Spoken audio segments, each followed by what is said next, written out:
আজকে যদি নির্বাচন প্রলম্বিত হয়, নির্বাচন যদি বিলম্বিত হয়, নির্বাচন যদি যথাসময়ে না হয়, তাহলে লাভ কাদের?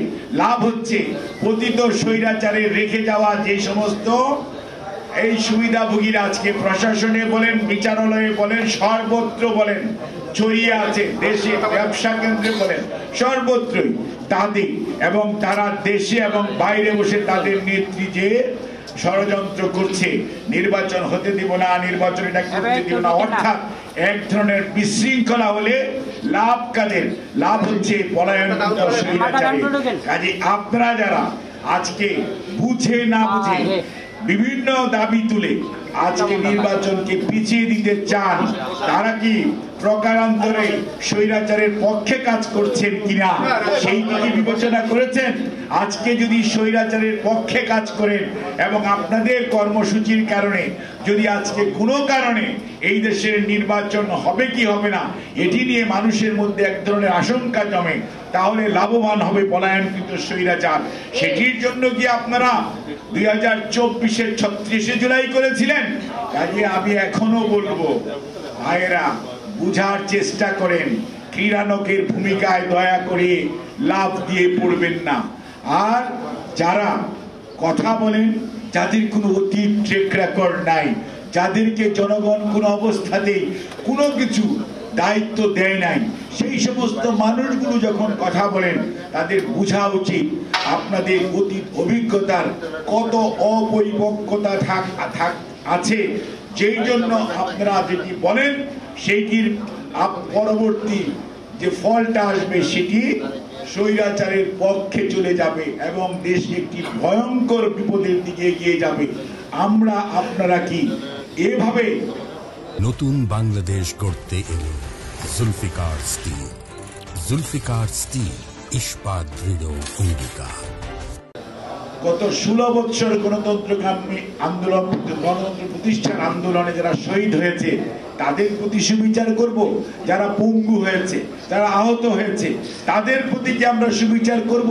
যদি স্বৈরাচারের এই পুনরায় প্রত্যাবর্তনের পথকে আমরা প্রশস্ত করি, তাহলে আমাদের এই বিভাজন আমাদেরকে আগামী প্রজন্মের কাছে যে প্রশ্নবোধক চিহ্নের সম্মুখীন করবে, সেই দায়িত্ব নিতে কি আদৌ আমরা প্রস্তুত? কাজেই যারা আজকে কথা বলছেন, আমি সবার প্রতি শ্রদ্ধা এবং সম্মান রেখেই বলতে চাই, আপনারা দয়া করে দেয়ালের লিখন পড়তে শিখুন, রাজনীতিকে রাজনীতি দিয়ে মোকাবেলা করুন। কোনো অবস্থাতেই গায়ের জোরে কোনো কিছু চাপিয়ে দেওয়ার চেষ্টা করবেন না। গায়ের জোর থাকা ভালো, গায়ের জোর কোন পারপাসে আপনি ব্যবহার করবেন সেটি কিন্তু আপনার মনে রাখতে হবে। গায়ের জোর যদি আপনি ন্যায়ের জন্য করেন, আপনাকে মানুষ সাধুবাদ জানাবে।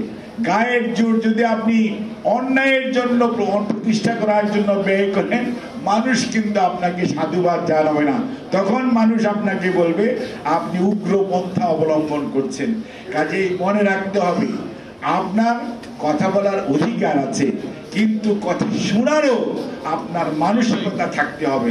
তা যদি না হয় তাহলে এই দেশে গণতন্ত্র হবে না। আর গণতন্ত্র যদি না হয়, মানবাধিকার বলেন আর কি বলে যে আপনার গণতন্ত্র যদি না হয় তাহলে মানবাধিকার থাকবে না। আর এই গণতন্ত্র মানবাধিকার যদি প্রয়োগ করতে হয়, আনতে হয়, জনগণকে তার ভোটাধিকার প্রয়োগ করার সুযোগ দিতে হবে। জনগণ কি জানে? ওই যে একটা কথা একজন বলেছিলেন, ভোট দিলাম পটুয়াখালীদের, লোক আসলো সিঙ্গাপুর থেকে। কথাটি কি? কথাটি হচ্ছে যারা প্রপোর্শনাল রিপ্রেজেন্টেটিভের কথা বলেন, গতকালকে দেখলাম ডক্টর বদিউল আলম মজুমদার, এতদিনে ওনার মুখ থেকে কথা বেরিয়েছে, যার জন্য ওনাকে ধন্যবাদ জানাই, সাধুবাদ জানাই। উনি বুঝতে পেরেছেন এবং উনি বুঝেন দেখেই নির্বাচন সংস্কার কমিশনের বোধহয় উনি সভাপতি ছিলেন। কাজে এখন উনি বলতেছেন যে এটা পিয়ার পদ্ধতি হলে সত্যিকার অর্থে একটা ধ্বংসের দিকে দেশ এগিয়ে যাবে। বাংলাদেশ কি বহন করতে পারে? 3 দিন পর পর আপনার সংবিধান সরকার পরিবর্তন হবে, ঝুলন্ত পার্লামেন্ট হবে। কেন? Think of it. কাজে বাংলাদেশের মানুষ জানে সে কাকে ভোট দিতেছে। কে তার প্রতিনিধি, কে তার জন্য কাজ করবে, এলাকার জন্য উন্নয়নের জন্য কাজ করবে। মানুষ তাকে দেখতে চায়। মানুষের মেন্টাল মেকআপ হচ্ছে এই ধরনের। কোনো অবস্থাতেই আপনার পকেট থেকে আপনি 10টা, আর সুব্রতদার পকেট থেকে 10টা, মাসুম ভাইয়ের পকেট থেকে 10টা নাম দিয়ে দিবেন, আর মানুষ আপনাদেরকে ভোট দেবে। তাদেরকে দেখলো না, জানলো না, বুঝলো না, কিচ্ছু না। তারা এখন আপনার আমার প্রতিনিধি, তাদেরকে খুঁজে পাওয়া যাবে না। তারা আজকে সিঙ্গাপুর, কালকে ঢাকা, পরশুদিন দিনাজপুর, তারপরের দিন চট্টগ্রাম, এবং তারা সারা বাংলাদেশ। তাইলে এটি কি, এইটার জন্য বাংলাদেশের মানুষ কি আদৌ প্রস্তুত? বাংলাদেশের মানুষের মানসিক কোনো প্রস্তুতি নাই। বাংলাদেশের মানুষ এই সিস্টেম বুঝে না। কাজেই কোনো অবস্থাতেই এমন কোনো আচরণ মানুষের উপর, মানুষের সাথে করা উচিত না যেটি দিয়ে মানুষ বিভ্রান্ত হয়, এবং বিভ্রান্ত হলে যেটি দেশের জন্য, দেশের সার্বভৌমত্বের জন্য, দেশের অস্তিত্বের জন্য সত্যিকার অর্থে মহা বিপদ ডেকে আনবে।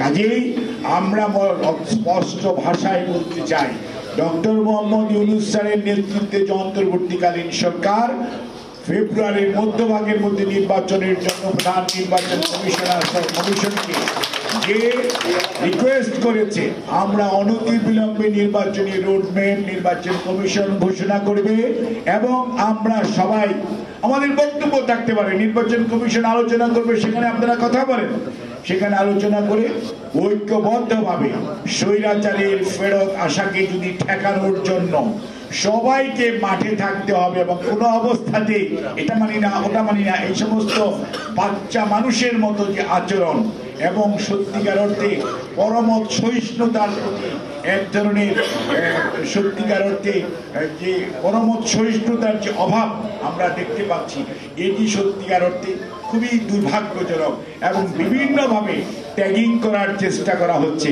আমরা বলতে চাই না, আমরা কাউকে কোনো ট্যাগিং করতে চাই না। আমরা শুধু এটুকুই বলতে চাই, আসেন সবাই মিলে জনগণের কাছে যাই। জনগণের নির্বাচিত প্রতিনিধিরাই আগামী দিনে সিদ্ধান্ত নেবে এই দেশের শাসন ব্যবস্থা কিভাবে চলবে, দেশ কিভাবে পরিচালিত হবে। তখন ওখানে আলোচনা করা যাবে, ডিবেট করা যাবে, পরবর্তী নির্বাচন কিভাবে আপনারা করবেন। যেটা জনগণ চাইবে, যেটা জনগণ মানবে, যেটা জনগণ ভালো মনে করবে, সেটাকে জনগণ গ্রহণ করবে। জনগণের প্রতি আস্থা রাখুন। জনগণকে অনাস্থায় নিলে কি পরিণতি হয় ৩৬শে জুলাই দেখেছেন। কাজেই দয়া করে সেটির পুনরাবৃত্তির চেষ্টা করবেন না। সবাইকে ধন্যবাদ। আল্লাহ হাফিজ। বাংলাদেশ জিন্দাবাদ। বিশ্ব মানবাধিকার বাংলাদেশ জিন্দাবাদ। আপনাদের আয়োজকদেরকে অনেক অনেক ধন্যবাদ।